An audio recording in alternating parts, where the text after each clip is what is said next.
خداوند یسوع مسیح کے نام میں آپ کو سلام۔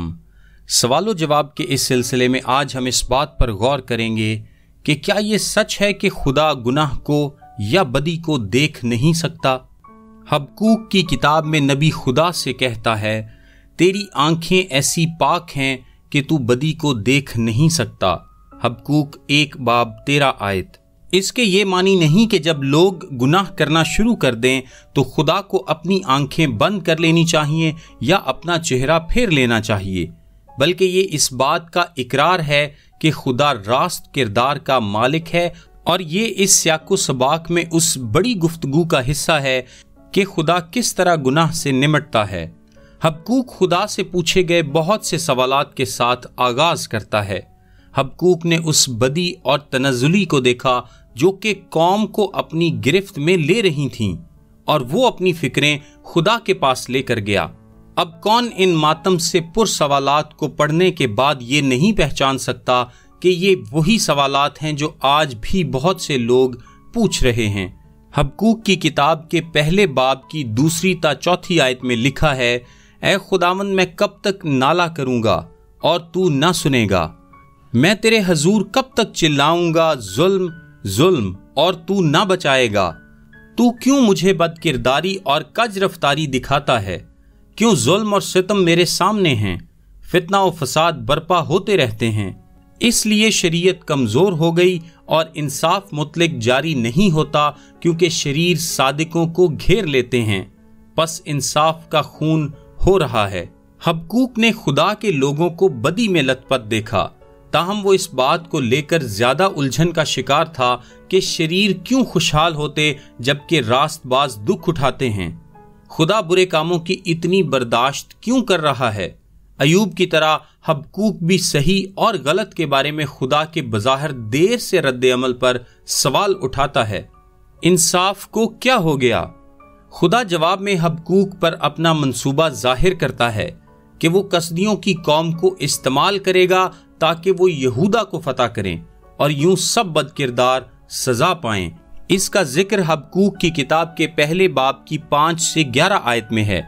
اس جواب نے حبقوق کو مزید پریشان کر دیا اور اس نے خدا سے پھر سوال کیا، کسدی یا بابلی اسرائیلیوں سے زیادہ شریر اور بد کردار تھے، خدا کیسے ایک ایسی بد کردار قوم کو اپنے لوگوں کو سزا دینے کے لیے استعمال کر سکتا ہے؟ اس بات کا ذکر حبقوق کی کتاب کے پہلے باب کی 13 تا 17 آیت میں ہے۔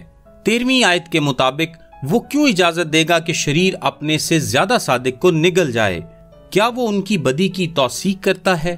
اسی پس منظر میں نبی یہ کہتا ہے، لکھا ہے، تیری آنکھیں ایسی پاک ہیں کہ تو بدی کو دیکھ نہیں سکتا اور کج رفتاری پر نگاہ نہیں کر سکتا۔ اس بیان کو سمجھنے کے لیے شاعری کے متوازیت کے اصول کو سمجھنا ضروری ہے۔ نگاہ کرنا برداشت کرنے کے متوازی ہے۔ حبقوق خدا کی پاکیزگی کی جانب اشارہ کرتے ہوئے کہتا ہے، تو اتنا پاک ہے کہ تو بدی کی قطعاً حمایت نہیں کر سکتا۔ آج بھی ہم اس طرح کے ایک اسلوب بیان کا استعمال کرتے ہیں۔ انگریزی لفظ کاؤنٹیننس کے معنی چہرہ یا حلیہ کے ہو سکتے ہیں، اور اس کے علاوہ اس کے معنی حمایت یا منظوری کے بھی ہو سکتے ہیں۔ اگر کوئی یہ کہے کہ میں ایسے رویے کی حمایت نہیں کر سکتا تو اس کے معنی یہ ہے کہ وہ شخص اس رویے کے بارے میں اپنی ناپسندیدگی کا اظہار کر رہا ہے۔ اس طرح سے جب حبقوق خدا کے بارے میں کہتا ہے کہ تیری آنکھیں ایسی پاک ہیں کہ تو بدی کو دیکھ نہیں سکتا، تو اس کے کہنے کا مطلب یہ ہے کہ خدا کی پاک ذات اس بات کی ضمانت دیتی ہے کہ وہ کبھی بدی کی حمایت نہیں کرے گا۔ خدا بدی کو حمایت کی نگاہ سے کبھی نہیں دیکھ سکتا۔ پس نبی پوچھتا ہے کہ خدا بابلیوں کو یہ اجازت کیسے دے سکتا ہے کہ وہ یہودا کو مغلوب کر لیں؟ خدا علیم کل اور ہر وقت ہر جگہ موجود ہے، سو وہ گناہ کے بارے میں جانتا، اور جب بدی کا ارتکاب کیا جاتا ہے تب بھی وہ موجود ہوتا ہے۔ وہ بدی کو دیکھ کر آنکھیں نہیں جھپکتا اور نہ ہی اسے جان بوجھ کر نظر انداز کرتا ہے۔ وہ اسے دیکھتا ہے، اور جیسا کہ حبقوق اسے درست انداز میں بیان کرتا ہے، خدا اسے حمایتی نگاہوں سے نہیں دیکھ سکتا۔ جس بات نے نبی کو پریشان کیا وہ یہ تھی کہ یہودا کو سزا دینے کے لیے بابلیوں کا استعمال کرنا یوں دکھائی دے رہا تھا جیسے کہ خدا بابلیوں کی بت پرستی، ظلم اور لالچ جیسی بدیوں کی حمایت کر رہا ہے۔ باب 2 میں خدا نبی کو اس بات کی یقین دہانی کراتا ہے کہ وہ بابلیوں کے گناہوں کو بھی قطعاً برداشت نہیں کرے گا۔ کسدی یا بابلی وہ آلہ تھے جنہیں خدا یہودا کی بدی کی عدالت کرنے کے لیے استعمال کرے گا، اور کسدیوں کی اپنی بدی کی بھی عدالت ہوگی، تاہم یہ عدالت خدا کے مقررہ وقت اور اس کے طریقہ کار کے مطابق ہوگی۔ اس بات کے بارے میں درست سمجھ نہ ہونے کے باعث کہ خدا کی آنکھیں ایسی پاک ہیں کہ وہ بدی کو دیکھ نہیں سکتیں، کچھ یہ تعین کر لیتے ہیں کہ جب کوئی مسیحی گناہ کرتا ہے تو روح القدس اسے چھوڑ دیتا ہے، کیونکہ روح القدس بدی پر نگاہ نہیں کر سکتا۔ تاہم ایسی سوچ بائبل مقدس کی اس تعلیم کی تردید کرتی ہے کہ ایمانداروں پر روح القدس کی مہر ہو چکی ہے اور وہ خدا کی ملکیت کی مخلصی کے لیے ہماری میراث کا بیانہ ہے۔ اس کا ذکر افسیوں 1 باب 13 تا 14 آیت، 2 کرنتھیوں 1 باب 22 آیت میں ہے۔ افسیوں 4 باب 30 آیت کے مطابق روح القدس ایمانداروں کے اندر بستا ہے۔ اگرچہ وہ ہمارے گناہ سے رنجیدہ ہوتا ہے، تاہم وہ ہمیں چھوڑتا نہیں۔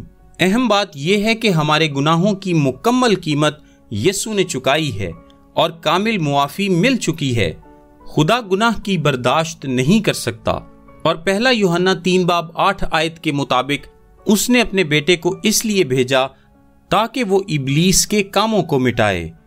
میرا نام تابش قاضی ہے اور یہ پیغام آپ کو ڈیلی ورسز کی جانب سے پیش کیا گیا ہے۔ ہم سوموار سے جمعہ یعنی ہفتے میں 5 دن انگلش، اردو اور آڈیو میں ایسے پیغامات واٹس ایپ سروس کے ذریعے بھیجتے ہیں۔